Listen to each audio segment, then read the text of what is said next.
i nuovi docenti e quindi partiamo subito dando il benvenuto a Monia Niero e chiediamo al professor Marco Frei di fare una brevissima introduzione, poi ricordo di presentarsi in modo semplice, in modo anche che chi non è della materia possa capire di che cosa stiamo parlando e poi lascio la parola a tutti i presenti e collegati per fare delle domande di approfondimento e delle considerazioni. Grazie Marco, ti do la parola.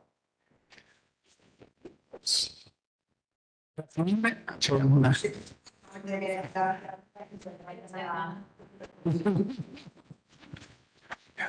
Allora, sarò, non si dice mai, ma sarò davvero breve, intanto con la presentazione darà il quadro che serve in una circostanza di questo genere, cioè di far capire perché questo ambito tematico, che è anche strumento, se vogliamo, insieme di strumenti che sono connessi all'NCA, la valutazione del ciclo di vita, possono essere particolarmente interessanti in una chiave transdisciplinare, quindi con possibilità che effettivamente Monia, che è un ingegnere, ma che è venuto alla scuola anche sulla base di una conoscenza pregressa che c'era sull'affrontare con modalità robuste e comunque di interessanti sviluppi il problema della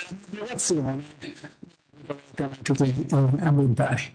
Ci sono già molti progetti alla scuola, l'idea è di far sì che anche attraverso la sua chiamata ci sia un incremento ulteriore dell'utilizzo di questo strumento, che per fare un esempio è uno strumento molto più robusto di quanto non sia il protocollo di HG, l'approvazione della carbon footprint, quindi una grandissima attualità che misurare l'impatto sul cambiamento climatico di diverse tipologie di attività, e per farla con uno strumento l'NCA può essere estremamente significativo, ma l'NCA ha evoluzioni molto sia più prettamente economico, dal cycle costing, sia dal punto di vista sociale, la sotto l'NCA, quindi sono elementi già relativamente maturi a livello di letteratura internazionale di applicazioni, ma che però meritano di essere potenziati. Questa è anche la ragione per cui Monia Niero comincia a essere una figura nello spirito strategico che la scuola condivisa, quello del centro interdisciplinare. Quindi è arrivata proprio, diciamo, nel percorso di nascita dell'uscita. Giovedì abbiamo la prima riunione del Consiglio e evidentemente questo tipo di contributo deve proprio collocarsi in questo spirito. Ma abbiamo già dei progetti che vedono per esempio la componente ingegneristica insieme a quella economico-manageriale, è uno strumento che viene utilizzato anche dalle life sciences in questo contesto, quindi riteniamo che la sua presentazione, per adesso lascio direttamente la parola, possa essere anche uno studio per ulteriori opportunità, ad esempio, di progettualità insieme. Peraltro questi strumenti sono riconosciuti da tutti i livelli, a partire dalla Commissione europea, che sta chiedendo sempre di mettere di questo genere all'interno dei progetti. Vai.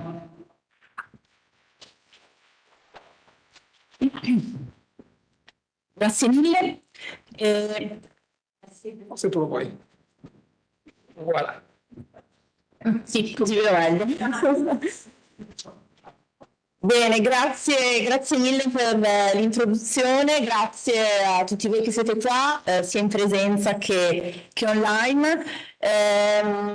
Sono emozionata, sono contenta e la prossima mezz'ora vorrei un attimo introdurvi a chi sono io e qual è stato il mio percorso. Quindi, qualche parola su di me, dopodiché presenterò la metodologia Life Cycle Assessment, LCA, mi sentirete spesso parlare di questa sigla, come si fa uno studio di LCA, e poi voglio condividere con voi 3 esempi di applicazione di questo strumento in 3 diversi ambiti, anche diciamo in un'ottica di economia circolare. Ed infine vorrei concludere mostrando anche come l'LCA possa combinarsi anche con altri strumenti, teorie provenienti dalle scienze sociali. Ed infine i messaggi finali. Chi sono io? Come il mio accento già dichiara, provengo da Fine Veneto, vengo dalla provincia di Padova, un paesino a 20 km a nord, si chiama Borgoricco, e sono, come è stato detto, un ingegnere chimico. Mi sono laureata all'Università di Padova, dove ho anche fatto un dottorato in ingegneria industriale proprio sulla tematica dell'LCA, come diciamo quali potevano essere le soluzioni per migliorare l'affidabilità e l'applicabilità di questo strumento nelle industrie. Durante il dottorato ho fatto un periodo all'estero di 6 mesi in Danimarca,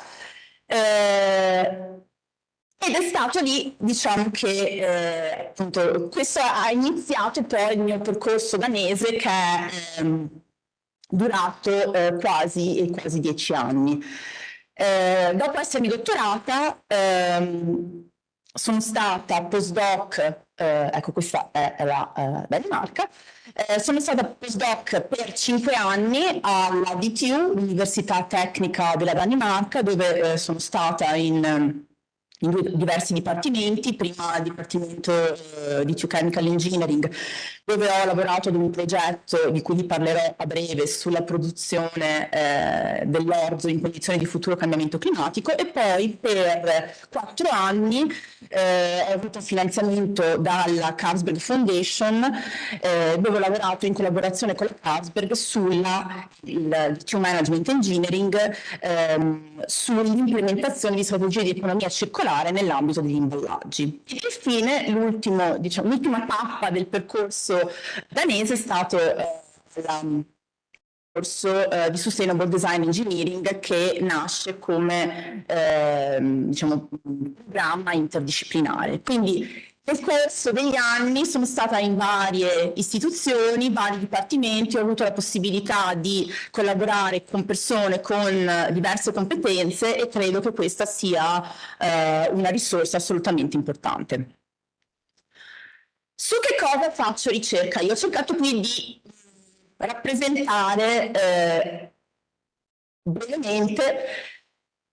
Allora, al centro c'è sicuramente l'LCA, quindi questa metodologia di cui a breve vi parlo. Poi nel corso degli anni ho cercato di vedere come questa metodologia si possa anche combinare con altri strumenti, ad esempio nell'ambito del design, piuttosto che come l'LCA si può combinare con altri indicatori, ad esempio di sostenibilità, nell'ambito della misurazione dell'attività di economia circolare. E infine che come l'LCA può o per migliorare aiutarci a definire quelli che sono i cosiddetti effetti desiderati che possono derivare dall'applicazione di strategie di economia circolare. Ma che cos'è l'LCA di cui tanto abbiamo parlato? L'International Organization for Standardization definisce l'LCA come una compilazione e valutazione di che cosa? Degli input, output e potenziali impatti ambientali di un sistema di prodotto lungo tutto il ciclo di vita. Quando parliamo di input intendiamo input di materia e di energia, gli output sono output in termini di emissioni in aria, acqua, suolo, rifiuti, e i potenziali impatti ambientali sono ad esempio l'impatto sul cambiamento climatico. Un modo che viene spesso utilizzato per definire la metodologia LCA è una metodologia from cradle to grave, ovvero dalla culla alla tomba, perché consente di valutare quelli che sono i potenziali impatti ambientali di un prodotto, processo, sistema, attività, quello che volete, dalla culla, quindi dall'estrazione delle materie prime, attraverso tutte le fasi del ciclo di vita, la produzione, la distribuzione, l'uso ed infine il fine vita. Come si conduce uno studio di LCA?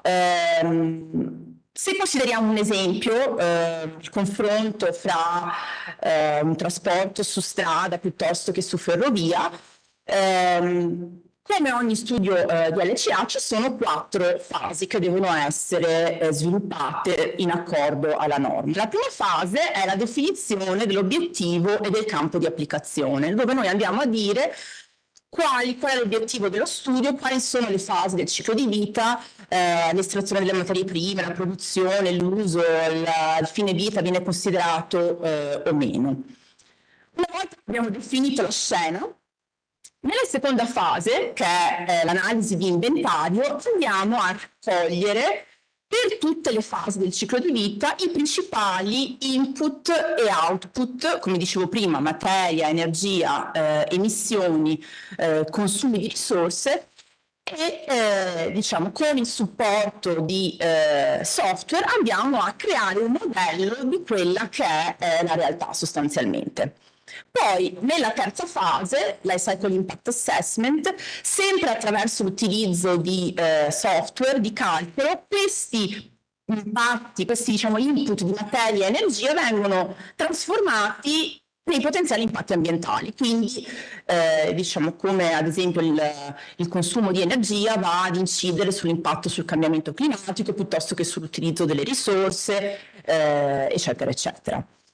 Ed infine nella quarta fase, l'interpretazione, andiamo un po' a raccogliere le fila e a trarre le conclusioni rispetto a quello che era stato l'obiettivo e il campo di applicazione dello studio che ci siamo definiti. Quindi ogni volta che si fa uno studio LCA occorre andare a definire questi quattro step. Ci sono diverse tipologie di LCA. È uno strumento estremamente potente e versatile. Ovviamente io sono di parte, però insomma, spero di convincere anche voi di questo.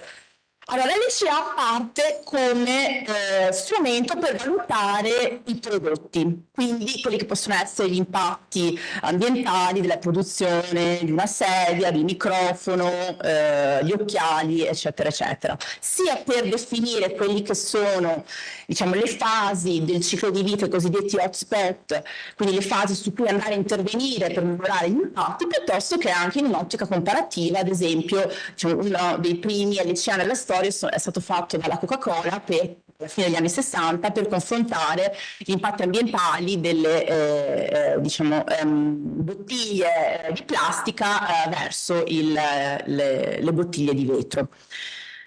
Quindi è uno strumento che nasce a livello di prodotto, però nel corso degli anni si è andato sempre di più ad ampliare, tanto che può essere applicato anche ad intere organizzazioni, se si va a considerare quello che è il portfolio di prodotti di un'organizzazione, che più di recente anche quelli che possono essere gli impatti dei consumi piuttosto che degli stili di vita, quindi anche come diciamo, le scelte dei consumatori vanno ad incidere sui potenziali impatti ambientali, ed infine un ultimo ambito di applicazione più a livello macro riguarda le nazioni e quindi quelli che possono essere gli impatti relativi alle diverse attività, diciamo, con un approccio più top-down. Il primo esempio di cui voglio parlare è l'applicazione dell'LCA come strumento a supporto delle decisioni nel settore agricolo. Ho avuto la fortuna di essere coinvolta in un progetto che coinvolgeva un progetto nordico che coinvolgeva diciamo, diverse enti di ricerca di Danimarca, Svezia, Finlandia e Norvegia, diversi diciamo, produttori di sementi. Qual era l'obiettivo di questo progetto? Questo progetto andava a valutare la produzione dell'orzo in condizioni di futuro cambiamento climatico. Quindi si volevano valutare quelle che erano le conseguenze nella produzione dell'orzo per birra, diciamo, considerando un impatto, la variazione del cambiamento climatico, un scenario diciamo abbastanza estremo, quindi un aumento di 5 gradi della temperatura e il raddoppio della concentrazione di anidride carbonica. Si voleva anche vedere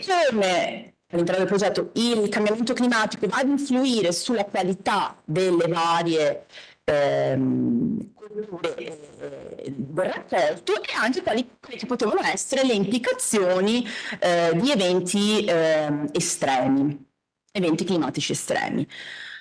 L'obiettivo era di confrontare diversi scenari, includendo ed escludendo misure di adattamento, con l'obiettivo finale di fornire ai policy maker degli strumenti per capire come gestire diciamo, il cambiamento dettato appunto dalla variazione del cambiamento climatico.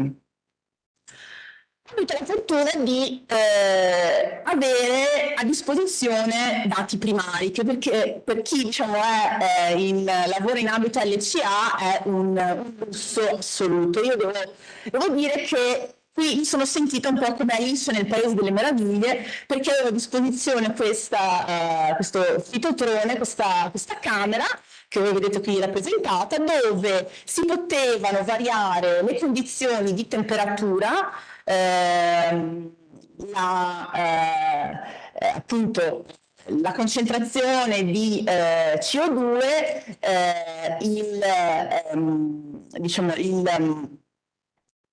le concentrazioni di ozono e anche simulare una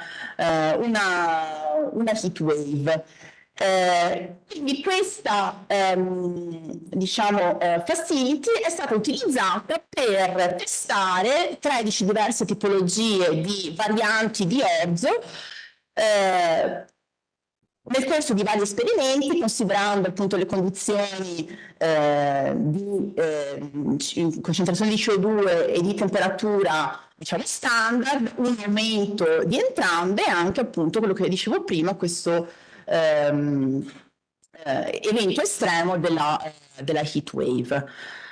Che cosa è risultato da questo studio? Ora qui diciamo non pretendo che leggiate, però è giusto per capire come ragioniamo quando diciamo, affrontiamo uno studio LCA. C'è sempre una definizione di confine del sistema, un diagramma che riporta quali sono le fasi del ciclo di vita che vengono considerate. In questo caso, essendo la produzione dell'orzo, c'erano tutte le varie fasi, dalla semina, raccolta, applicazione dei fertilizzanti, eccetera, eccetera. E poi i risultati vengono presentati con degli istogrammi in cui ci sono sull'asse delle X le varie categorie di impatto ambientali, cambiamento climatico, la tossicità umana, l'acidificazione, eccetera, eccetera, e i vari scenari.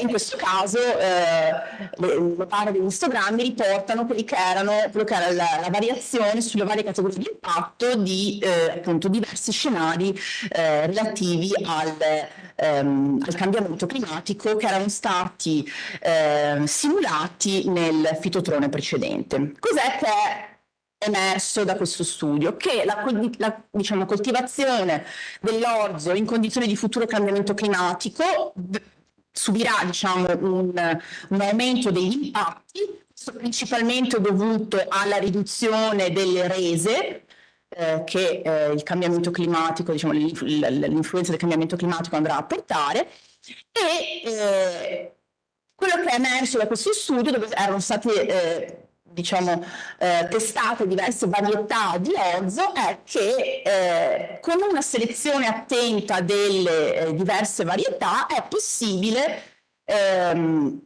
diciamo, contrastare la riduzione di resa e quindi l'obiettivo, il messaggio principale per i produttori di sementi in questo caso era stato di cercare di focalizzarsi sull'utilizzo delle varietà che avessero sì una maggiore resa rispetto alle condizioni diciamo, sottoposte alle condizioni di cambiamento climatico, ma che fossero anche resilienti in condizioni, diciamo, sotto diverse condizioni. Quindi, ad esempio, la simulazione che era stata fatta dell'aumento della heat wave.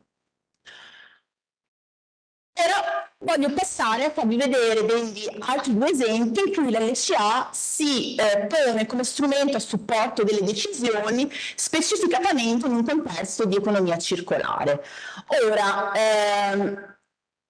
potremmo stare qui, diciamo, il pomeriggio a discutere su cos'è l'economia circolare, però per economia circolare intendo un sistema rigenerativo nel quale le risorse, gli input, i rifiuti, le emissioni sono minimizzati attraverso 4 principali strategie che vedete qui rappresentate. Narrow flows, quindi utilizzare, ridurre l'utilizzo di risorse nella produzione dei, diciamo, manufatti. Slow, quindi rallentare, quindi utilizzare prodotti componenti più a lungo. Close, quindi use again, utilizzare di nuovo, quindi chiudere il ciclo, quindi tipicamente un esempio è il riciclo. Poi regenerate, che è diciamo, cercare un po' di ripristinare quelle che sono le condizioni ambientali naturali. Vi faccio vedere due esempi, uno di close, quindi un esempio in collaborazione con la Carlsberg con le lattine di alluminio, e un esempio invece di slow, quindi di riuso sviluppato in collaborazione con la Mercedes-Benz. In un esempio l'LCA in questo caso ci ha aiutato a rispondere a quello che abbiamo definito come il dilemma di Amleto. Sarà perché ero in Danimarca e quindi sentivo la vicinanza con Amleto, delle lattine di alluminio in un'ottica di economia circolare. Qual era questo dilemma di Amleto? Era essere o non essere il ciclo chiuso? Ovvero, in altre parole, il nostro protagonista era la lattina di alluminio. Questa lattina di alluminio, al termine del suo ciclo di vita, deve di nuovo diventare una lattina di alluminio, quindi un ciclo chiuso? Oppure non importa, in realtà può diventare anche qualcos'altro? Quindi, diciamo, per cercare di rispondere a questa domanda, abbiamo un attimo dovuto sfidare quelle che era il modus operandi classico nella conduzione degli studi di LCA per le lattine di alluminio, perché anche se una lattina di alluminio insomma, è abbastanza semplice, composta di due parti, un corpo e una parte superiore con la linguetta, tipicamente negli studi di LCA si considera composta di un solo elemento, quindi l'alluminio, ma in questo studio abbiamo voluto, diciamo, andare a indagare nello specifico e tenere in considerazione la composizione effettiva della lattina, che sebbene, diciamo, è composta di due elementi, ma questi due elementi, il corpo e la linguetta superiore, sono fatti di due leghe diverse che hanno anche dei materiali leganti diversi. E, diciamo, questo poi si è rivelato essere importante per rispondere al dilemma di Amleto. Quindi una volta che diciamo, la lattina arriva al suo fine vita, quindi diventa un rottame, abbiamo considerato due casi. Un caso in cui le lattine vengono raccolte in maniera separata, e quindi diciamo, ci sono solo rottami derivanti dalle lattine di alluminio, e un altro scenario in cui invece le lattine vengono raccolte assieme ad altri imballaggi misti. Prima, diciamo, di applicare la LCA, in questo caso abbiamo utilizzato un'altra tecnica, un material flow analysis, quindi un bilancio di massa del nostro sistema. Quindi siamo partiti da la produzione diciamo, del coperchio, la produzione del corpo, e in un'ottica di ciclo di vita abbiamo considerato la fase di manifattura, diciamo, a rigore in un'ottica di ciclo di vita, poi c'è la distribuzione e l'uso che in questo caso però non abbiamo considerato, e poi siamo andati ad analizzare quelle che sono le fasi, diciamo, di raccolta e anche tutte quelle che sono le diciamo, perdite nel corso di materiale, quindi in fase di raccolta, piuttosto che nella fase di pre-processing, piuttosto che poi nella fase di remelting, di fusione della lattina. E abbiamo in questo caso considerato che per chiudere il ciclo uno scenario prevedeva l'utilizzo di solo diciamo, rottami derivati dalle lattine, con l'opportuna integrazione diciamo, di uno degli elementi leganti importanti, perché diciamo, la lattina viene utilizzata per produrre poi la parte, diciamo, il corpo, non tutta la lattina ma solo la parte, diciamo, appunto, inferiore. E un altro scenario in cui invece abbiamo considerato il rottame composto da imballaggi misti da packaging. Abbiamo quindi chiuso il cerchio e fatto, diciamo, varie simulazioni per capire come il bilancio di massa andasse poi ad incidere sull'utilizzo dei diversi elementi leganti. Che cosa ne è uscito? Qual è diciamo, poi il risultato traslando questo in questa valutazione in un LCA di cicli di vita multipli? Qui è rappresentato l'impatto sul cambiamento climatico delle diciamo delle due opzioni, UBC, quindi la Use Beverage Can, MAP è la Mixed Aluminum Packaging, con diversi livelli di raccolta, riciclo di raccolta, e i risultati hanno mostrato che comunque l'opzione con l'utilizzo delle sole rottami derivanti dalle lattine era quello con il migliore cambiamento climatico. Quindi il dilemma della povera lattina è stato risolto, e quindi sì, diciamo, è meglio essere, la risposta è essere in un ciclo di prodotto chiuso, quindi far sì che diciamo, le lattine possano essere raccolte in maniera separata, oppure una delle diciamo, dei messaggi che era stato dato anche ai produttori era di cercare di separare il corpo dalla parte superiore, in modo da far sì che la composizione potesse essere ottimizzata.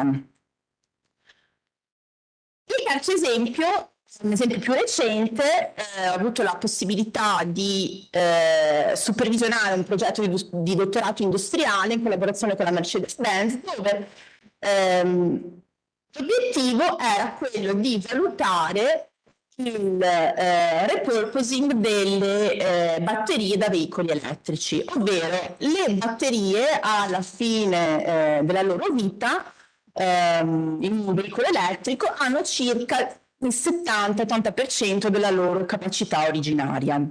E quindi una delle strategie di economia circolare è di effettuare un processo di repurposing, ovvero andare a raccogliere queste batterie e costruire diciamo, l'immagine centrale, un'architettura di stoccaggio che consente la produzione, lo stoccaggio dell'energia elettrica. Per creare quello che vedete poi sulla destra, questi Stationary Battery Storage System. Questo era un progetto reale implementato dalla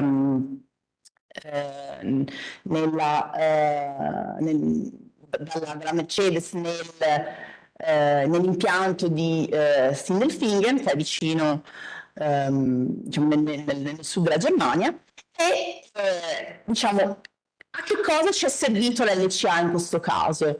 In questo caso, di nuovo, l'LCA è servito a identificare quella che era la migliore strategia in termini di economia circolare, ovvero come vi dicevo, il repurposing, quindi l'utilizzo della batteria per un altro fine, piuttosto che il ricondizionamento, quindi l'utilizzo della batteria per essere nuovamente riutilizzata in un veicolo elettrico, piuttosto che il riciclo e quindi il recupero di materia. In questo caso abbiamo affiancato all'analisi LCA anche una simulazione, un energy flow modeling per capire quali fossero gli utilizzi migliori per diciamo l'energia che viene stoccata e prodotta dal sistema di accumulo delle batterie, e questo è andato a diciamo, alimentare lo studio dell'ECA con il confronto delle 3 diverse opzioni. In questo caso sono riportati gli impatti sempre sul cambiamento climatico e sull'utilizzo delle risorse, da cui diciamo, è emerso come dai risultati dell'ECA il repurposing è la strategia migliore confrontata rispetto al riciclo e al ricondizionamento, perché consente di recuperare diciamo, gli impatti evitati sono maggiori rispetto agli altri casi. Ora, vi ho fatto vedere 3 esempi di applicazione dell'LCA, però diciamo l'LCA ha anche diciamo dei punti di miglioramento, ovvero l'LCA consente di valutare quelli che diciamo i diversi sistemi di prodotto, come interagiscono l'uno con l'altro, ma non va a focalizzarsi su quelle che sono le dinamiche socio-tecniche coinvolte. Questo diciamo è stato di ispirazione perché nell'ultimo periodo sono stata parte di un gruppo di ricerca che diciamo, con una tradizione di Science and Technology Studies che guarda al mondo non solo dal punto di vista diciamo tecnico ma da un punto di vista sociotecnico, quindi non solo la parte diciamo di materiale ma anche quelle che sono le varie relazioni. E in questo contesto ci siamo interrogati su come l'LCA possa beneficiare se combinato con delle altre diciamo, delle teorie provenienti dalle social science, in questo specifico caso la practice theory, che è una ho imparato famiglia di teorie che però mira a vedere, a capire la dimensione sociale di quelli che fanno le persone, andare a capire anche quali sono le motivazioni che spingono diciamo, i consumatori ad agire in un determinato modo. Nella practice theory ci sono 3 aspetti fondamentali. Il meanings, quindi il significato, ad esempio capire quali sono le idee, ad esempio relativamente che cosa vuol dire un buon pasto, quali sono i materiali coinvolti, quindi ad esempio il cibo piuttosto che le stoviglie, piuttosto che il contesto nel quale uno diciamo, consuma il cibo, e poi quali sono le competenze necessarie per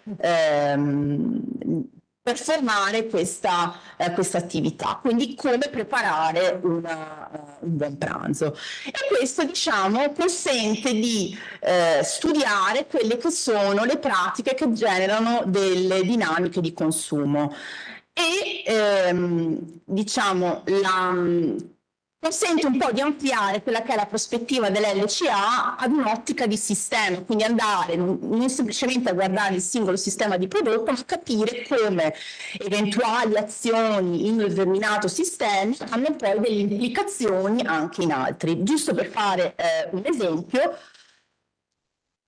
come avete avuto modo di capire, gli imballaggi mi stanno molto a cuore, quindi anche qui un esempio relativo agli imballaggi. Abbiamo una diciamo, bottiglia di plastica qui che viene utilizzata come, diciamo, come contenitore di shampoo. Che cosa, un approccio practice theory, che cosa va ad analizzare? Va a vedere quelli che sono appunto i materiali, le competenze necessarie per condurre questa pratica, ma va un po' a espandere, diciamo, l'orizzonte considerando la pratica di igiene personale. Quindi quali sono, ad esempio, le scelte che vanno ad influenzare, ad esempio, l'utilizzo di un imballaggio diciamo usa e getta piuttosto di uno riutilizzabile. Nello specifico, se andiamo a vedere il caso di un imballaggio riutilizzabile, nel ciclo di vita entra un ulteriore elemento che è per esempio il dispenser, che io posso trovare ad esempio al supermercato.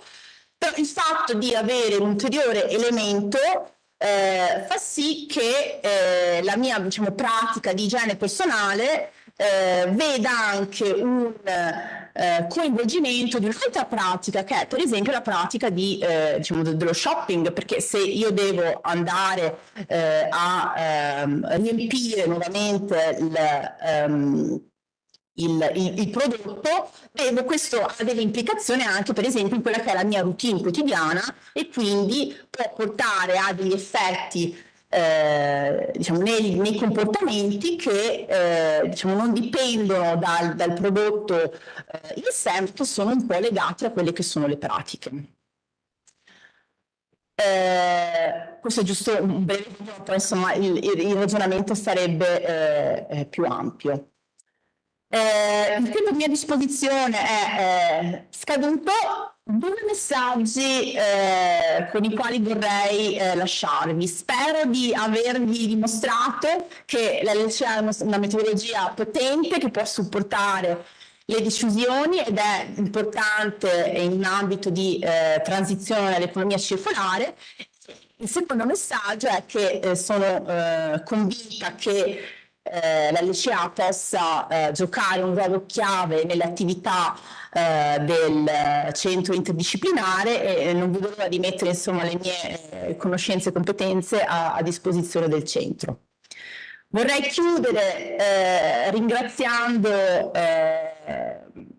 tutte le persone che mi sono state vicine nel corso degli anni e che insomma mi hanno consentito di essere oggi qua. E il ringraziamento ovviamente più grande va alla scuola, insomma, per avermi dato la possibilità di essere qui tra voi.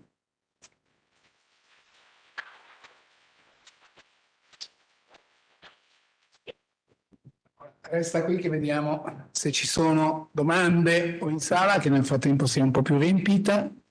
A distanza c'è qualcuno che ha commenti? Posso intervenire? Barbara. Grazie, sono Barbara Henry, salve, ben arrivata alla scuola.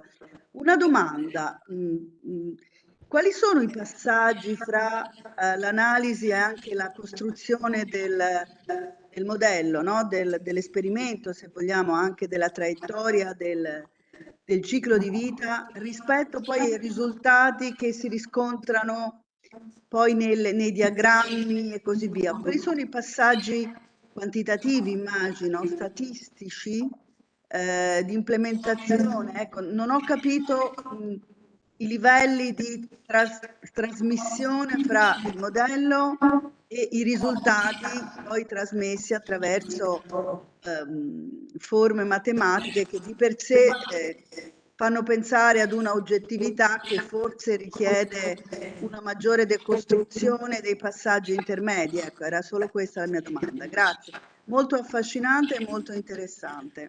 Grazie per la domanda. Allora, giusto per fare un esempio, come dicevo, nell'LCA ci sono le 4 fasi. Nella prima fase uno va a definire quello che considera. Nella seconda fase, che è l'analisi di inventario, vengono raccolti gli input di materia, di energia, quindi chilogrammi diciamo di plastica, se stiamo parlando di una lattina, diciamo, che vanno a creare il prodotto finale.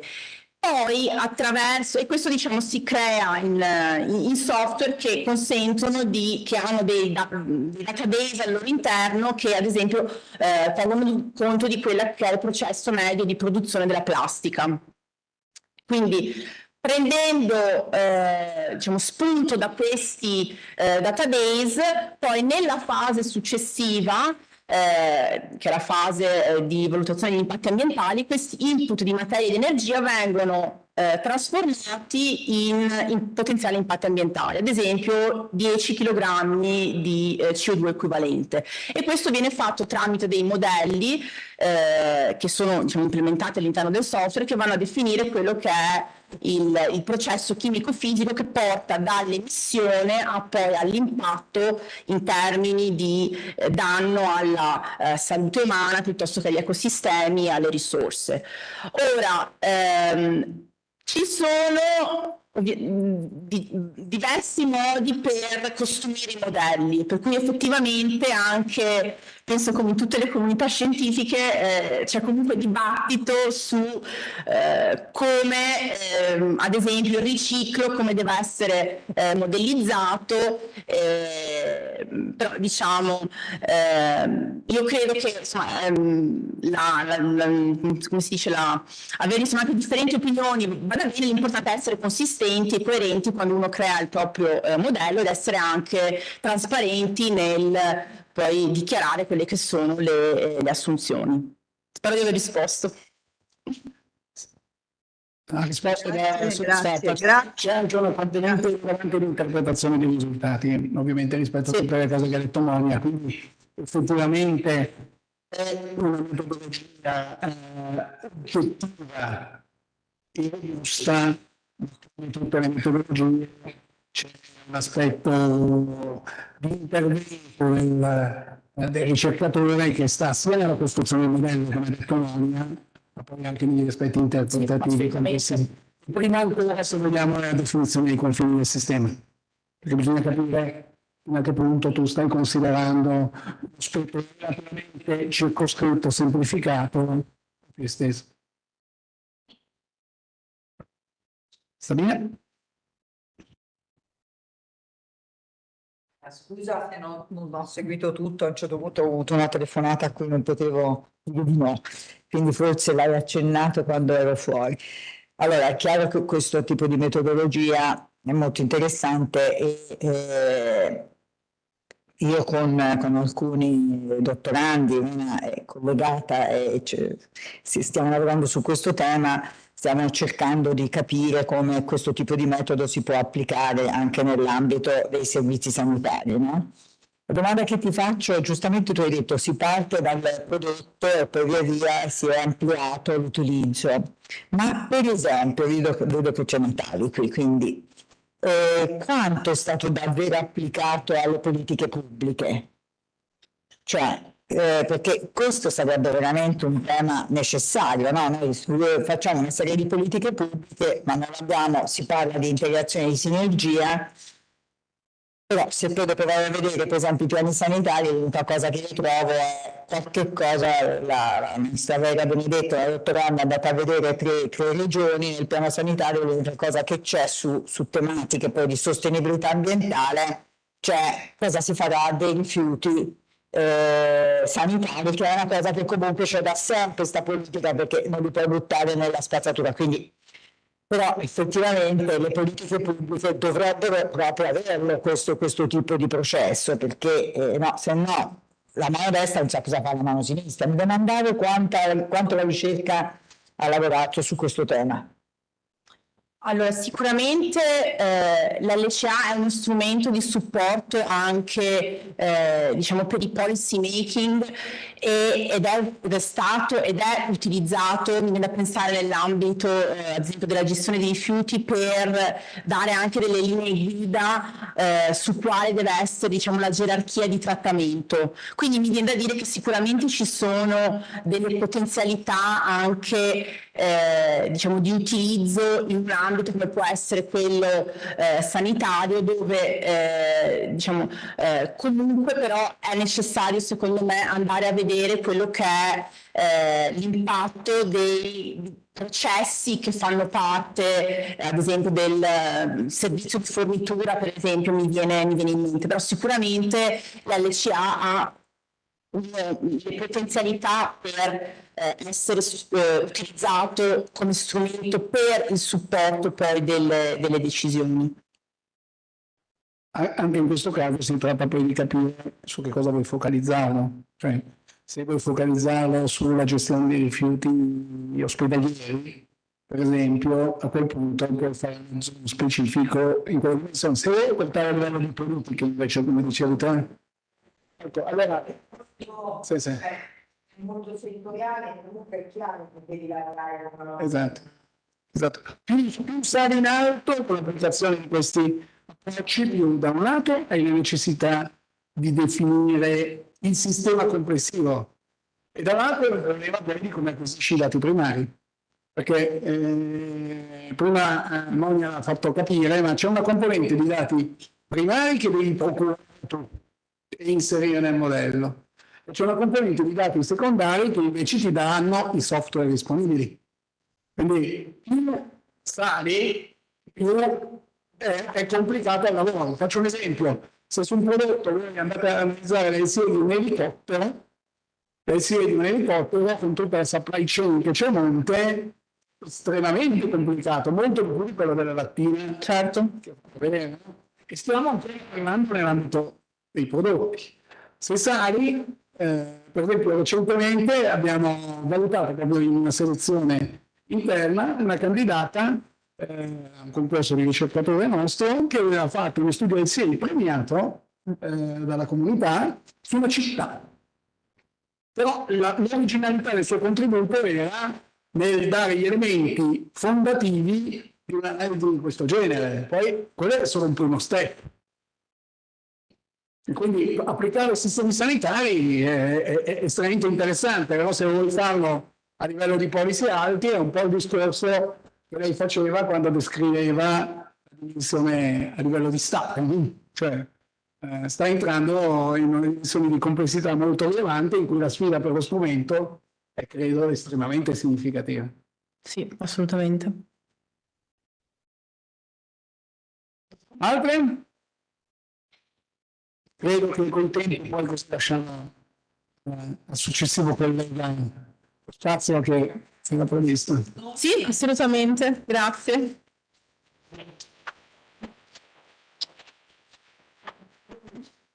So we change language now. So we leave the floor to Kevin, and I would like Professor Morgante Gaetana to present you very short, and then we leave you the floor for your presentation. Thank you.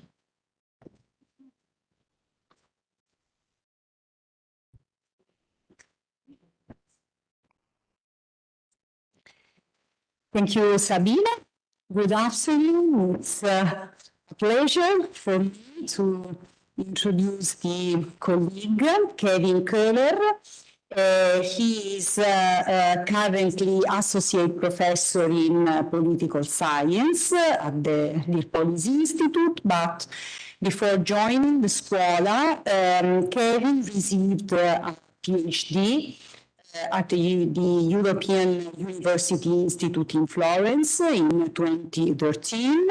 Then he held research positions at King's College London, American University in Cairo, NATO Defense College in Rome, and finally at the University of Leiden before arriving at the school. Kevin is the first ERC winner ever recruited in the Department of Social Sciences at the Scuola, but we are working to make Kevin the first of a long line of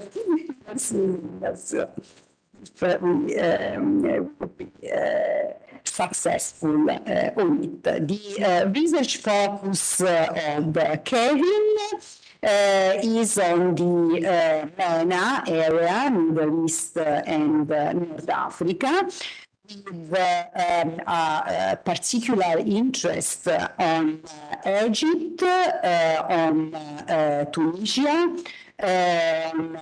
Turkish-Syrian border area, but also on Kyrgyzstan and Yemen. But the research activities of Kevin cover also methodological issues,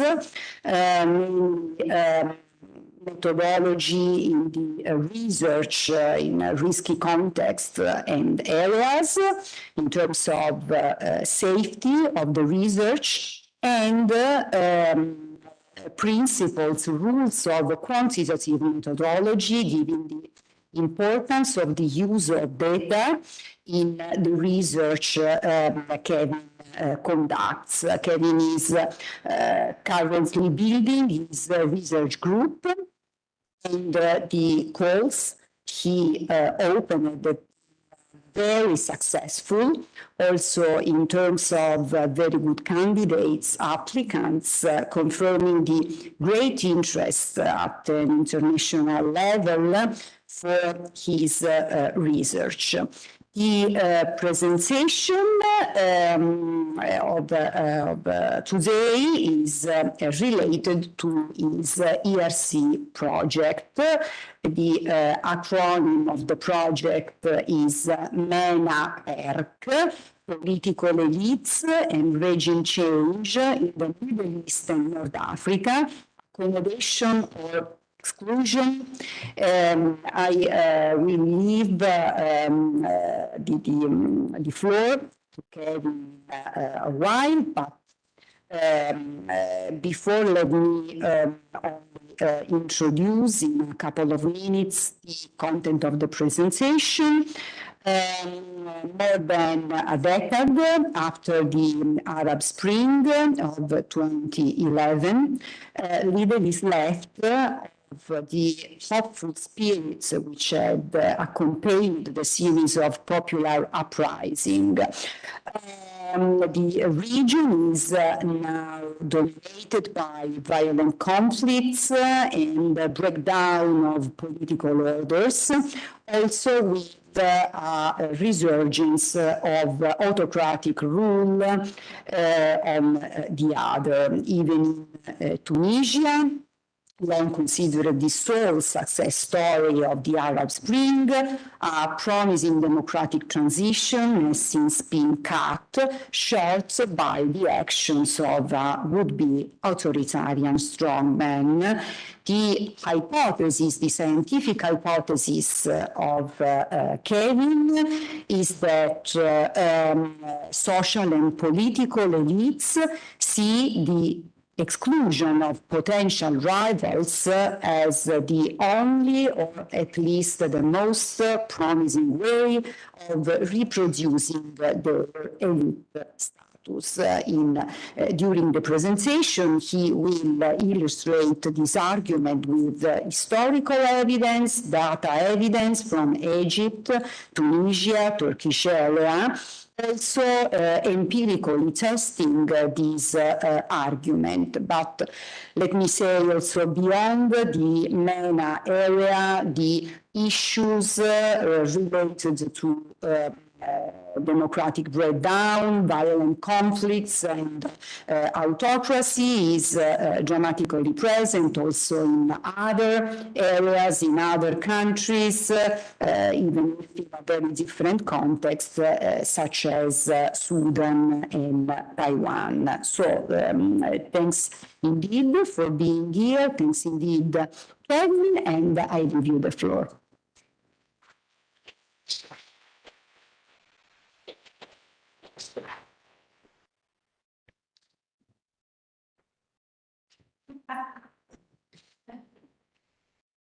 Well, thank you very much, Gaetana, for the very kind introduction. Thanks everybody for being here.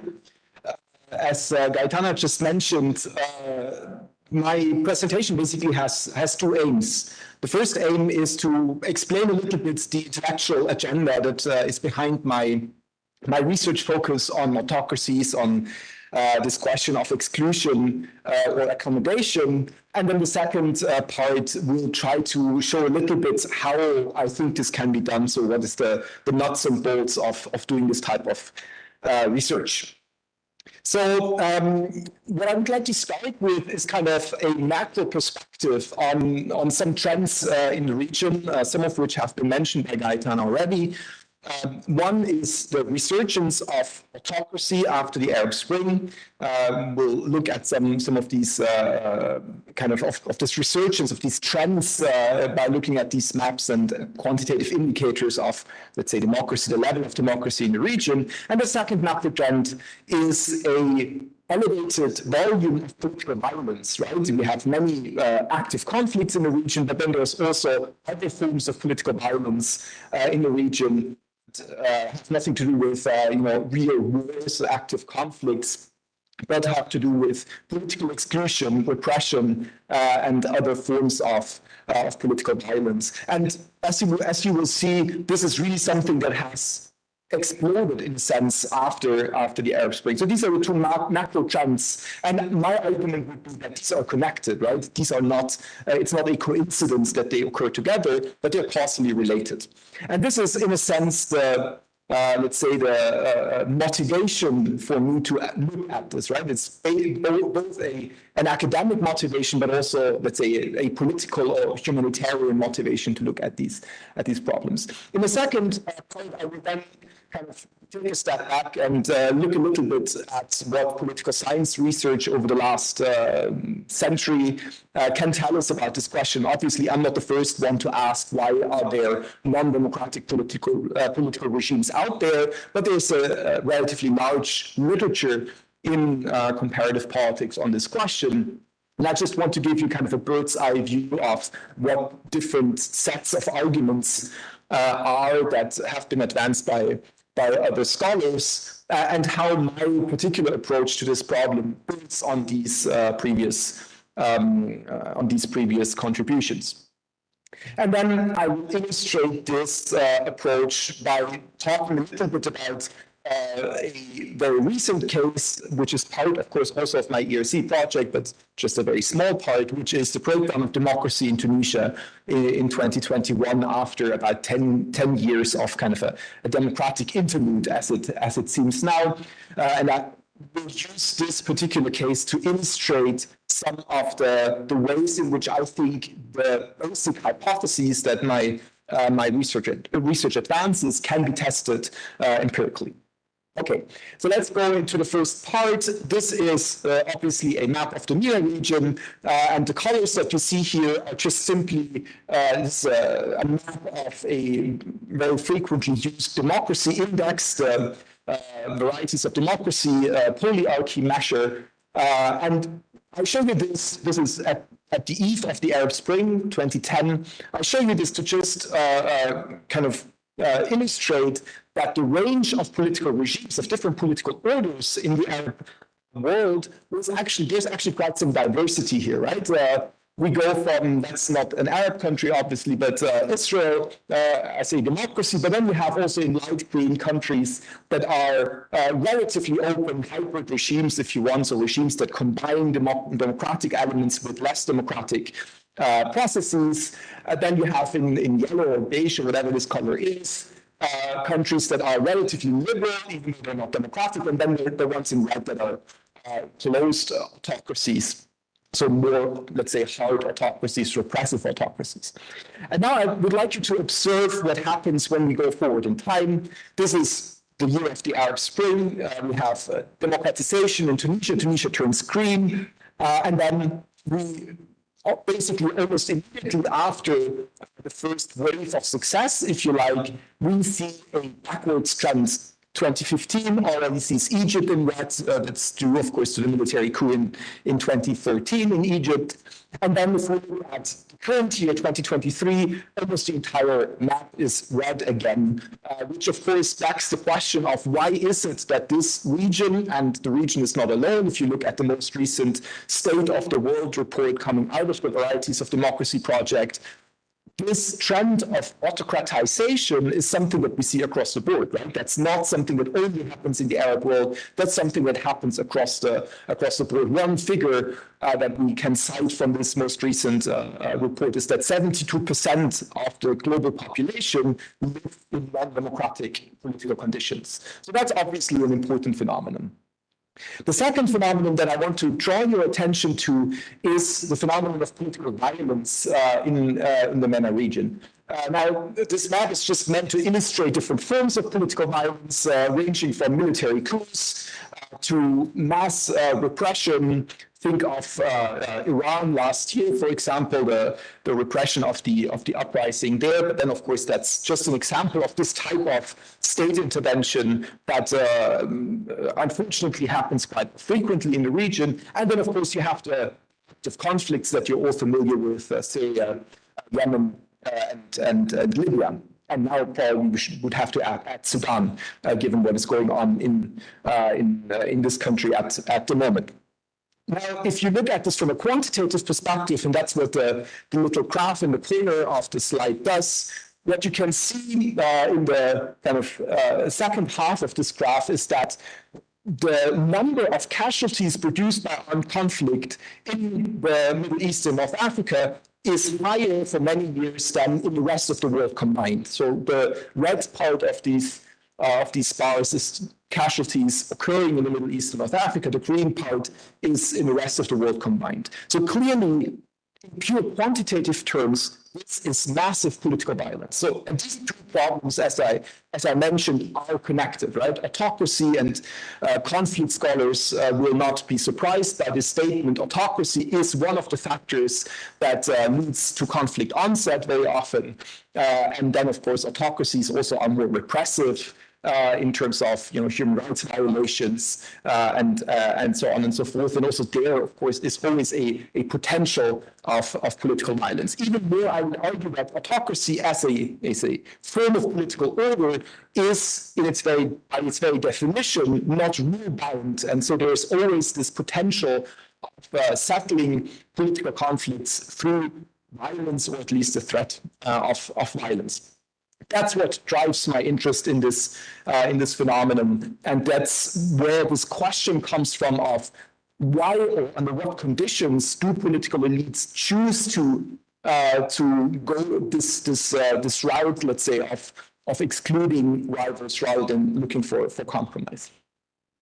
Now, as I mentioned before, there are, of course, previous studies, many of them actually, that look at this question of why are some countries autocratic and others not. And this is obviously a bird's eye view, right? We could speak much more about each of these arguments. But one big set of arguments that we need to consider is kind of what I think is one of the most robust empirical generalizations that political science has produced. Maybe the only rival is probably Duverger's law on the relationship between electoral systems and party system structures, and the other one is the modernization theoretical hypothesis or generalization on the relationship between development and democracy, right? So we know from, that's of course Simon Martin Lipset's book, which is the first statement of this hypothesis, but then it has been refined and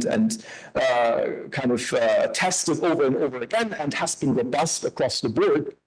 We know that democracies tend to be more developed than non-democracies. Now, we don't really know what the causal mechanisms are here, and what exactly is going on from a causal perspective.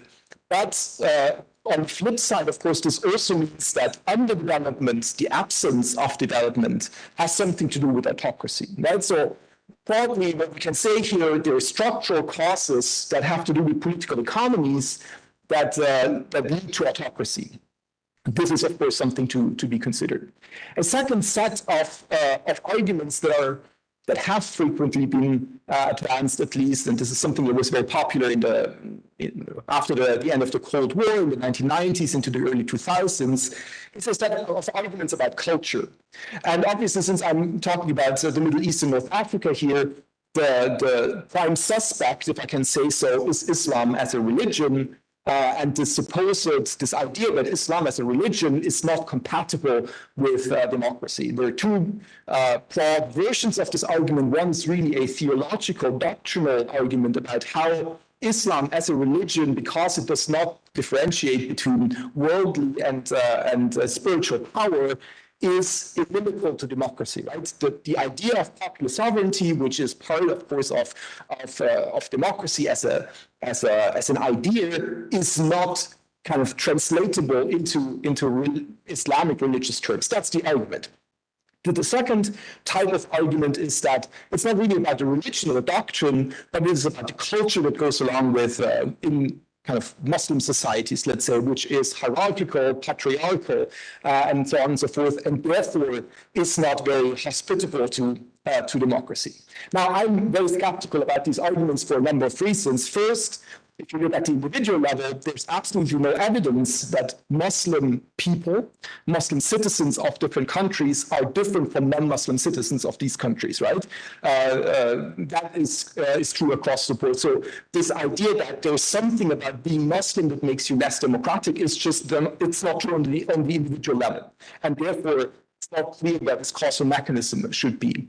And then if you look at the cultural argument, if you look at when countries in Europe democratized, I have problems seeing that, patriarchally structured societies cannot democratize. Because, let's face it, 18th century Britain was also not kind of a paradise of gender equality and so on and so forth. So there's also some evidence that this argument does not really fly. There's still echoes of these types of arguments in the way in which people discuss Islamist political forces in the region at the moment. There's this idea that the fact that the religious identity of people is an important factor of explaining their political behavior, right? You can look at conflicts where we're talking about sectarian identities. You can look at how people study electoral behavior in the region and think that religious identity really is one of the main driving factors. So there are still echoes, even though the more extreme versions of this culturalist argument have been basically overcome. The third set of arguments that I want to mention is institutionalist arguments. And this is what was the state of the art if you look at authoritarianism studies as a subdiscipline in comparative politics. This was really the state of the art at the eve of the Arab Spring, looking at how different sets of institutions can stabilize autocratic regimes, right? We're talking about single parties, we're talking about non-democratic elections, we're talking about non-democratic parliaments. To some extent, this institutionalist state of the art has been shaken, at least, by the events of the Arab Spring because of the way in which these popular uprisings proceeded. I built on all of these predecessor arguments, but I situate myself very much in a kind of fourth tradition, which looks at questions of regimes and regime change from a perspective of elite interests. Now, if you want, you can go back to kind of the foundational text here, which is Social Origins of Dictatorship and Democracy by Barrington Mill, which, of course, given that it's kind of a neo-Marxist analysis, does not really argue with elite interests, but rather with class interests. But then, if you think about it, what are the interests of feudal landholders in a feudal society other than elite interests, right? These are elite interests, these are economic and at the same time political elites. More recently, there is a literature which is closer to what I'm arguing in the end, which looks at the economic interests of elites as some of the most important potential obstacles to democratization. And here we're talking about the economic origins of dictatorship and democracy by Acemoglu and Robinson, and then especially the brilliant book by Carlos Bosch on democracy and redistribution. Here the argument is that democratization is problematic from the perspective of political elites, because these political elites see their basis of elite reproduction threatened by democratization. Why? Well, because, and that's Carlos Bosch's argument in particular, because they might hold assets that they cannot move out of the country, say they own land, and democracy, on average, redistributes more than other types of political systems, and therefore economic elites, rich people basically, have incentives to oppose democratization. That's the kind of take-home conclusion of this type of research. Now, in a sense, what I'm doing in my particular model, trying to understand why political elites have incentives to exclude rivals, is to, in a sense, generalize this argument. I part just as the works that I just cited from the question of the reproduction of elite status. So what do political elites need in order to stay political elites, right? And then the question is, under what circumstances do they choose strategies that lead them to exclude others, and under what circumstances is it more appropriate, or does it seem more appropriate to these elites to include or accommodate others? And this then leads, and I will not go into details here, but there are kind of partial hypotheses, let's say, that explain how this then leads to specific regime types. Now, the fundamental arguments that I'm trying to make or to advance here, that's so far just a theoretical argument, not something that I've been testing empirically, but we're working on this at the moment, is that this is really about two kind of big factors. One is polarization, and the other mobilizational asymmetry. Now, polarization is, in a sense, a generalization of this argument about economic elites resisting democratization for fear of redistribution.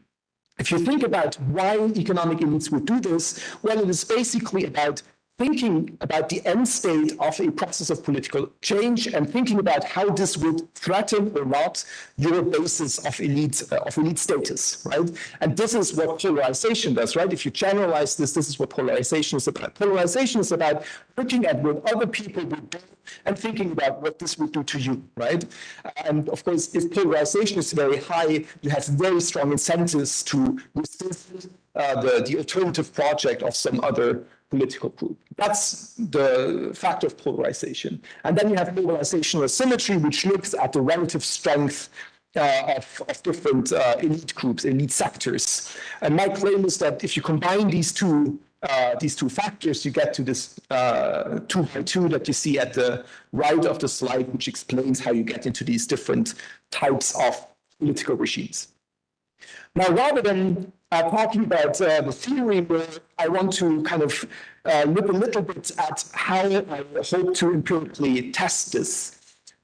So my material comes from 3 countries, but as you can see here in these different colorful rectangles, I break these countries down into what I call regime spells. Regime spells are basically just historical periods from one regime change event to another regime change event. And the question, of course, is, can I use evidence on elite alignments and the patterns of elite conflict in the previous regime spell to explain what happens in the next? That is kind of the way in which I want to test this. And the empirical evidence comes from these 3 countries. And as you can see, from a relatively long time period stretching back to the late 19th century in the Egyptian case and the early 20th in Tunisia and Turkey. The reason for these time frames is just simply that I use a particular method for identifying members of kind of the lower ranks of political elites. Namely, I look at members of parliament. And these years are the years when the first parliaments were elected in these respective countries. And these countries have the advantage for my project of giving me an uninterrupted history of parliamentary politics from 1882 in the Egyptian case until 2023, almost uninterrupted. There are kind of 1 or 2 years in one of these cases, or in some of these cases where there was no parliament, but generally there is an uninterrupted history, which allows me to use members of parliament as units of observation to look at these, to operationalize these dynamics of elite conflict or elite competition that I was talking about before.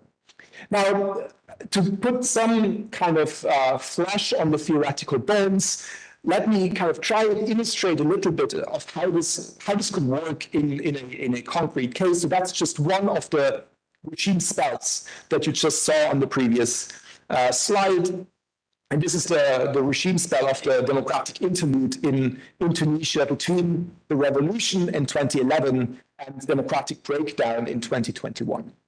Now, just to refresh your memories, Tunisia, what we have is, of course, the revolution 2011, which overthrows the post-colonial autocracy, which was led at the time by President Ben Ali. This leads to a rather fragile democratic transition, fragile because it doesn't take more than a year until this democratization process enters its first rather deep crisis. This is the crisis of starting 2012, but then really taking steam in 2013 and 2014. Huge amounts of polarization between Islamists and non-Islamists. And this almost leads to the breakdown of democratization even then.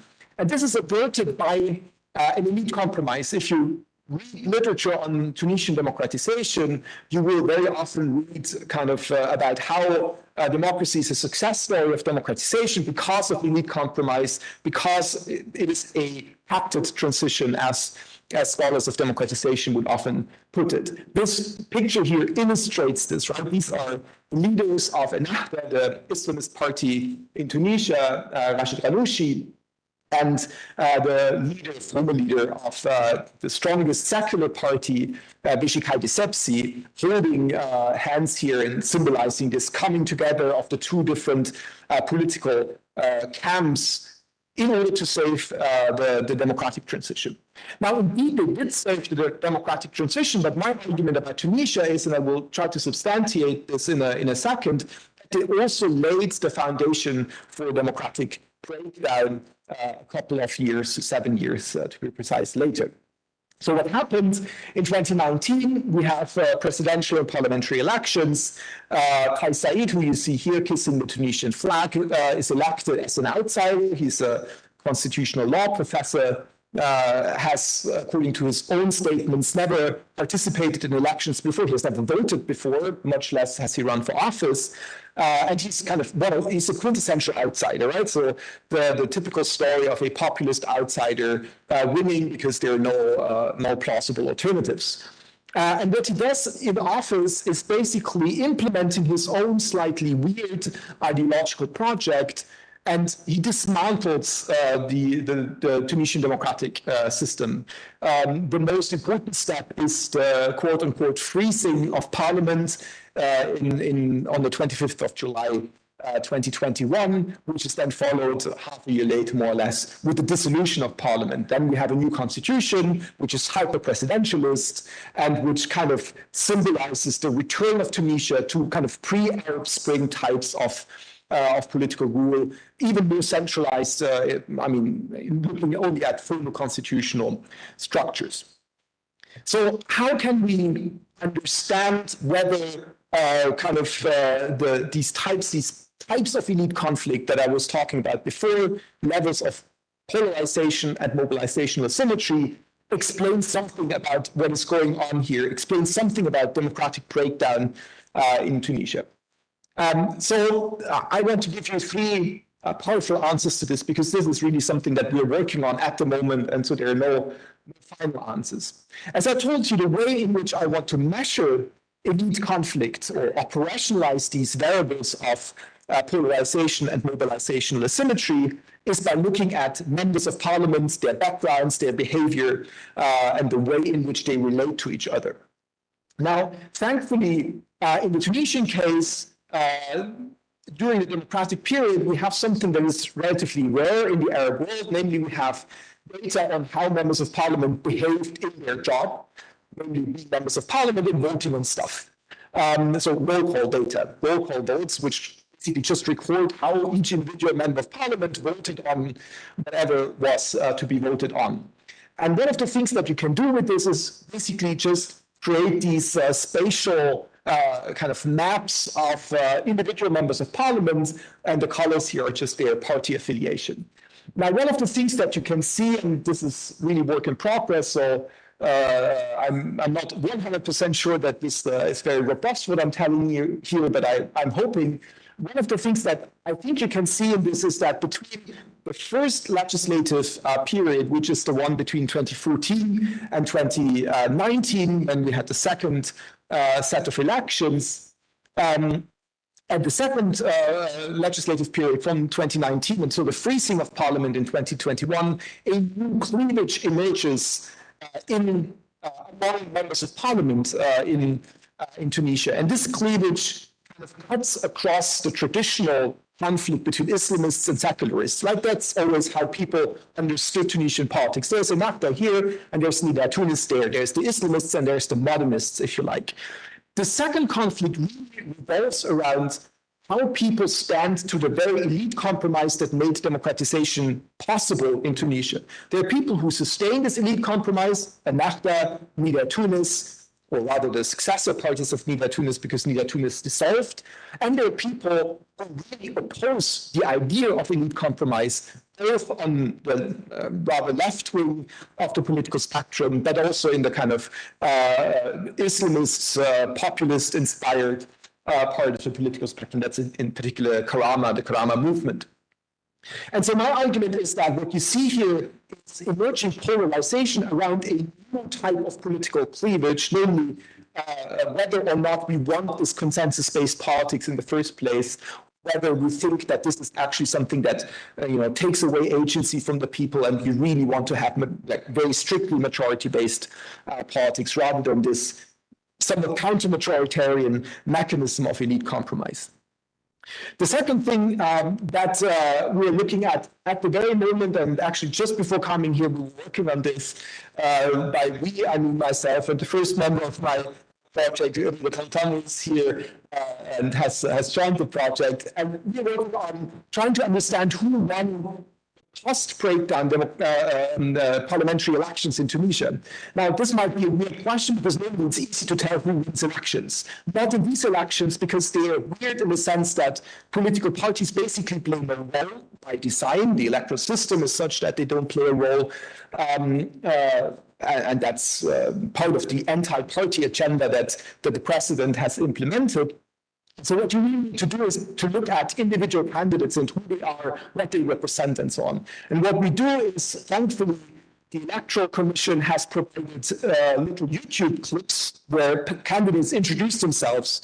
And at the moment, we're kind of transcribing, or rather, Nida is transcribing those clips so that we can use topic models on them to try and get out the cleavages that divide these candidates, hopefully, and know a bit what political conflict is about in the current setting, which then, of course, in the logic of my theoretical argument, would tell us something about the likely prospects of this current phase of Tunisian political development and where we're going. The third part really looks at a rather unpleasant element of the current story of Tunisia, which is something that is rather common for contexts in which populists have taken over power, right? We know that populists very often polarize in order to stay in power, right? Polarization is something that populists use to generate support. And Kais Saied does the same, and unfortunately, this has taken the form of a rather virulent anti-Black African racist discourse, a version of the Great Replacement theory, in which he has given a speech basically saying, well, all those African immigrants are coming to Tunisia in order to replace us Arab inhabitants of Tunisia and in order to Africanize Tunisia culturally. And this is what is going on at the moment in Tunisia, right, which creates this type of us versus them that populists very often thrive on, coupled with something that is much more targeted, namely political repression against the opponents coming from the old party elite, in particular the Islamists, Ennahda, who suffer the brunt at the moment of political repression in Tunisia. So all of this taken together, I think there seems to be some evidence here, which I still have to work on, of course, in more detail, that you can usefully use information on on members of parliament and how they work to kind of look into patterns of elite competition. That's one thing, and that's quite encouraging for me. And of course, that's something that I would like to reproduce for other regime spells going back in history. And the other thing is that it seems to me that there are larger lessons from the Tunisian example and from the way in which I look at these regime processes for studying processes of autocratization in other parts of the world, which, as I said in the very beginning, seems to be unfortunately a trend that is happening basically across the globe. I stop here and I thank you very much for your attention.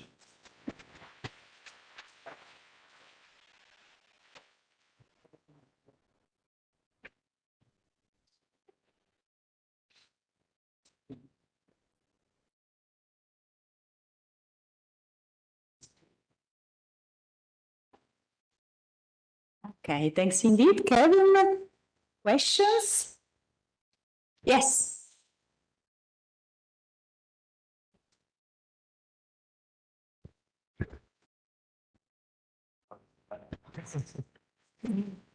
Good morning. Well, it was indeed a truly interesting presentation. I would like to ask something about Turkey. Well, on the 14th of May, Turkey will be in a presidential election that I reckon is a truly important election, a truly important poll. Beside the constitutional referendum of April 2016.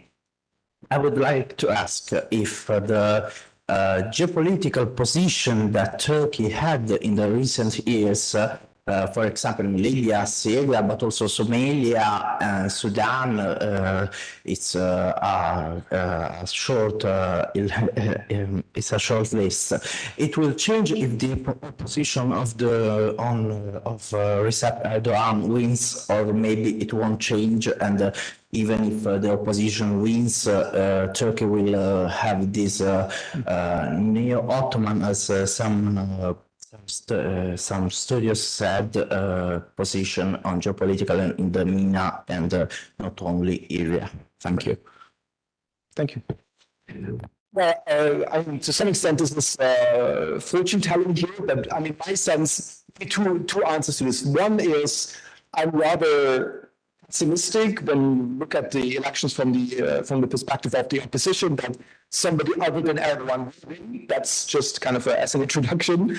And then I think there would be changes to this type of regional policy, because if you look at where this regional policy comes from, it's very much an Erdogan-driven, AKP-driven type of strategy, which developed after the Arab Spring, and this kind of idea of developing some kind of regional power status for Turkey. Now, I think Turkey will always have the ambition to be some kind of regional power, but the type of strategy in order to achieve this aim is very much is linked to the particular ideological kind of tradition from which Erdogan comes. And so I would expect that there would be some changes, maybe even changes towards kind of a more reliable partnership with the West, quote unquote, in terms of NATO membership, maybe even more like rapprochement with the EU. Thanks, Kevin. There is maybe Alessandro Novolari.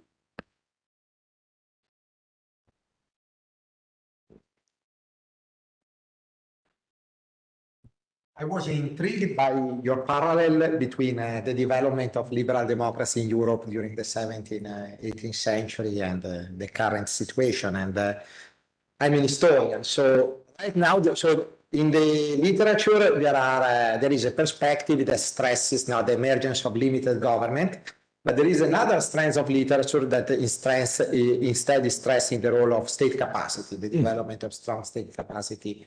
And then, in a sense, is when you have this foundation, then is when democratization comes about and so on. So I was intrigued. I was wondering whether in your framework this building of state capacity comes in at what point and so on. This was my question. That's a very interesting but very complicated question. So in very general terms, I think there are, of course, arguments about how there's a sequencing, right? So state capacity comes first, and only if you have a functioning and well-institutionalized state, you can actually have power sharing democracy. Exactly. And in that sense, this region and other regions of the developing world are facing two dilemmas at the same time, because you can't really democratize a state that is not really functional. And clearly, the states in the region, a rather famous sociologist of the region has described those states as fierce rather than strong. They're fierce in terms of being able to repress internal dissent, but they're not strong in terms of their institutional capacity to penetrate society, to extract taxes, to do all the things that we usually do in order to measure state capacity. And so in that sense, you're very right to point out that this is a core problem. It does not really enter my particular way of looking at these things, because state building is, of course, at least in my book, is a much longer historical process, and in that sense, we are left with the states that we have at the moment in the region. They're kind of weakish, not all of them. I mean, there's of course variation. Excuse me. Turkey is not a weak state, and Egypt is maybe a bit more towards the weak state, but then there are much weaker states than both of them in the region. Why is this not really something that I consider? Well, because we have democratic experience despite weak institutions, weak institutionalization in Turkey, in Egypt very shortly, also in Tunisia. And so there is this potential to go first for democracy and then try and develop more stronger states. And I think, especially looking at Tunisia and the way in which the Western world has reacted to democratization in Tunisia, I think that was the strategy: stabilize democratization or democracy in order to build reliable, strong state institutions. Thank you, Kev. Shift to the public online. Barbara, would you like to intervene to make a question? Okay. Thank you very much for your brilliant and triggering presentation. I have one question among many others.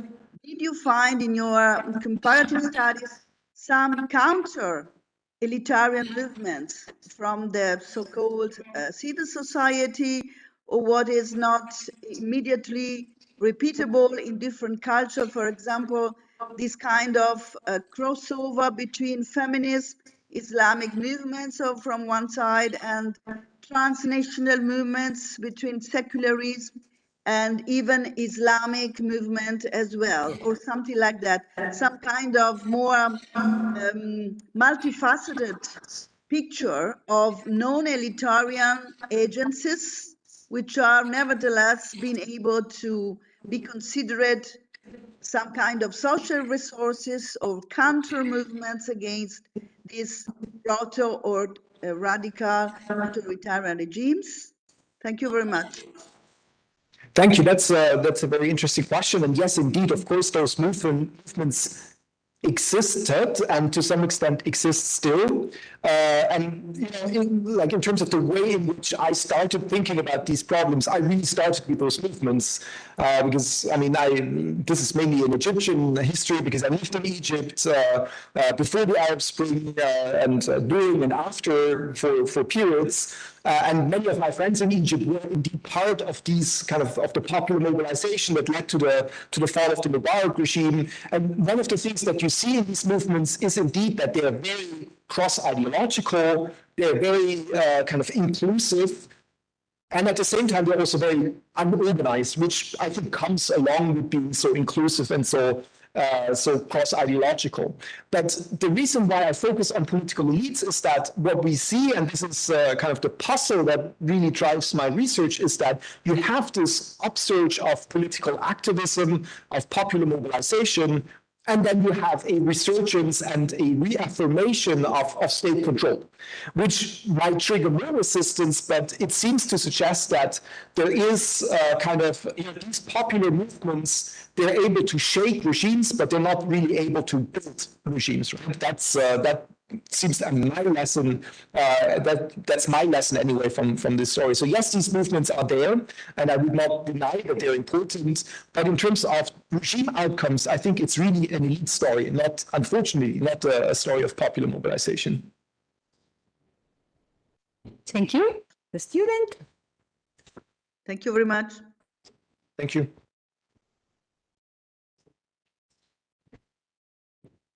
Thank you for the presentation and welcome to the school.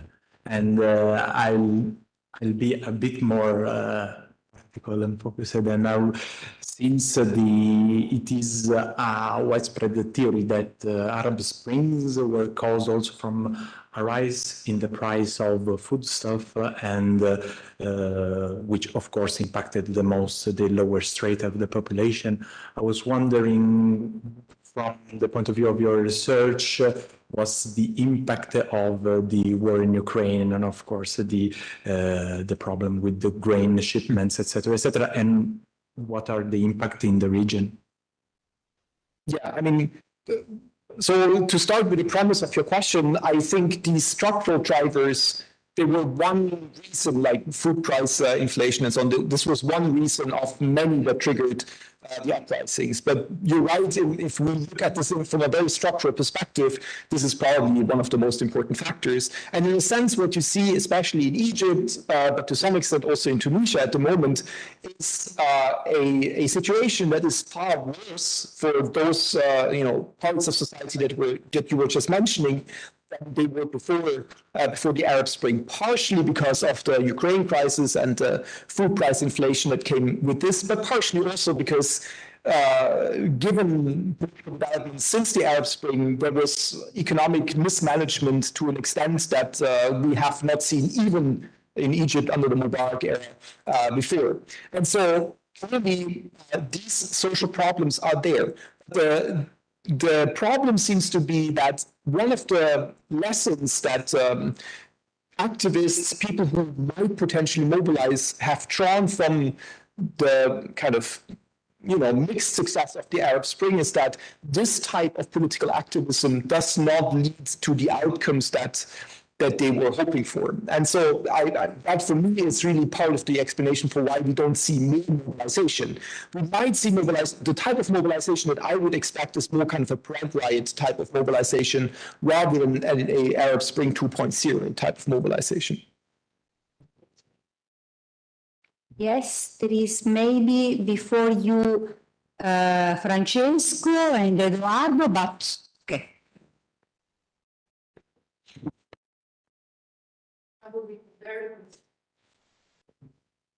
Hi, I'm a PhD student in transnational governance and Daniel. I think we exchanged a couple of messages. Okay.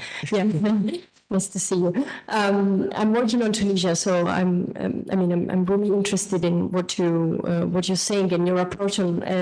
Your elite-based approach is really interesting, and I think very timely for Tunisia right now.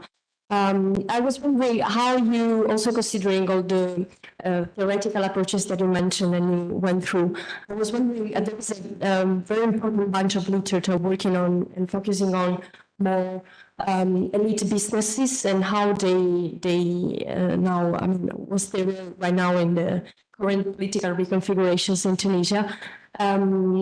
People talking about co-option of certain business elites. The banking system is really important for power configurations and stratifications, which is a kind of approach I don't necessarily agree with, but I understand that many observers and scholars about Tunisia focus on. So I was wondering how you whether you include sort of business-based elite approach in your own, or what you think about this kind of approaches in general. Thank you. So the answer is yes or no. I think it's in all the countries that I'm talking about, including Tunisia. There was always a very kind of, not always, but at least let's say since the 70s, 80s, a very close interconnection between business elites and political elites to the extent that you can't really tell the difference sometimes, right? It's kind of a form of crony capitalism, especially in Egypt and Tunisia. And so in that sense, they're important, and I focus on them in the qualitative case study component of my project, not in the data collection quantitative part of it, because they're the unit of analysis is members of parliament. To the extent that they might be also business elites, okay, then they're there, but I will not collect specific data on business elites, even though I completely agree that they're important. And this, I think, points to one of the limitations of the way in which I approach eliteness, because it's a rather narrow focus on members of parliament. And of course, this is a snapshot. It's a kind of a subgroup of all elites. And yes, there are economic elites, business elites that are very important. There are, I don't know, security elites, military elites in Egypt. I mean, clearly, you have to study the military, you have to study these kinds of people. It's just very hard to collect systematic data on them, which is why I don't propose to do this, but do this kind of work in a case study qualitative way, which is much more suited to making these types of arguments. Okay, Francesco, Eduardo. Maybe first Eduardo.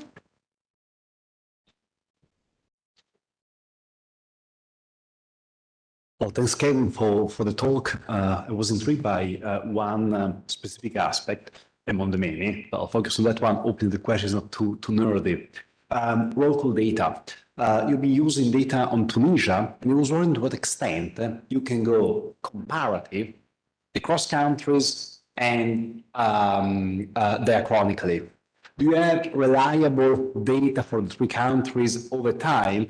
As someone who's studying and use roll calls for advanced democracies, I was fascinated to see that use for hybrid regimes or developing countries. So if you can say something more on the point. Yes. That's a very good point, and one of the main challenges of the project. Obviously, roll calls, as I mentioned, that's an exception, right? There are roll calls for the democratic period in Tunisia.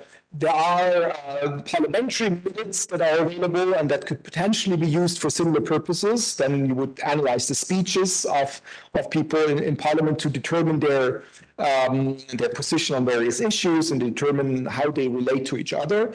That's a different thing. And just recently, I came across a collection which is in some archive in Cairo, which somebody still has to dig up for me, which is a collection of parliamentary minutes going from the 1882 parliament to the early 20th century. So it is there. It's probably in a form that does not really lend itself very easily to quantitative analysis. Meaning it's a manuscript in Old Arabic, and but also talking to Rita, I'm very confident that this can be prepared in a way so that it can be analyzed. But the point remains, it will be different types of data for different time periods. And there is this challenge of to what extent is this comparable, to what extent do I have quality information for all time periods? I just can't say. I hope there will be, and I'm getting increasingly confident looking at different archives and what they have, but I can't exclude that there will be a time period where I just don't have this information. Last question, Eileen. I hope. Question. Ma non è una domanda, è una considerazione. Volevo solo dire a tutti e presentare Kevin, che Kevin fa molto più cose di questo progetto. Tra le altre cose lavora molto bene in uno spazio di comunicazione tra Africa, Medio Oriente, Nord Africa, intorno al tema della security assistance, per esempio, un grosso progetto. Ieri abbiamo presentato un suo libro, ha contribuito con editors dalla California all'Europa, e stiamo dando vita a una serie di cose anche con i nostri dottorandi, quindi c'è spazio perché tutta l'area di relazioni internazionali respiri finalmente e possa prendere spazio, quindi lo ringrazio anche per la scelta coraggiosa di venire con noi. Grazie. Grazie a voi.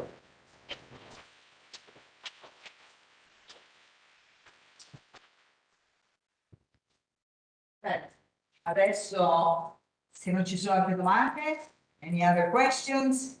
Kevin, no, stay there because we have the moment of the present. So you don't have any time, but I hope you will wear one. So, thank you for being here. Thank you.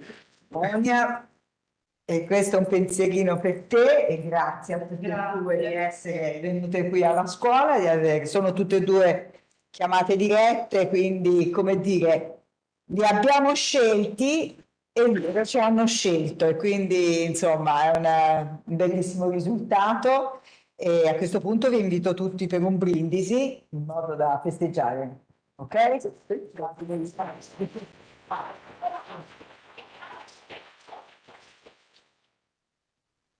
Arrivederci, buon brindisi.